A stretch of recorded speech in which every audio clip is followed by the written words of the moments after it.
আসসালামু আলাইকুম। আজকে আমরা আছি শাহগোলাতে। এখানে মটকা চা পাওয়া যায়। তো এখানে আমরা পাবলিকের কাছ থেকে শুনবো এখানে চা খেতে এসে তাদের অনুভূতিটা কি। চলুন শুরু করা যাক। আসসালামু আলাইকুম ভাইয়া।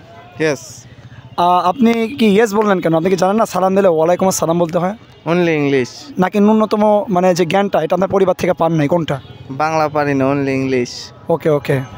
তো you are here in Shahgola exactly. Yes, yes. How is the চা?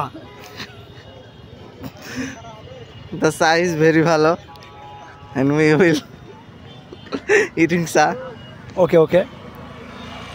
And and ঘুরিং ফিরিং। Okay okay. তো ইউ কেটা কেটে আসছেন? I আর নাং। ও yes yes. Where is your naam? There. ও yes yes. Okay okay, thank you. Welcome.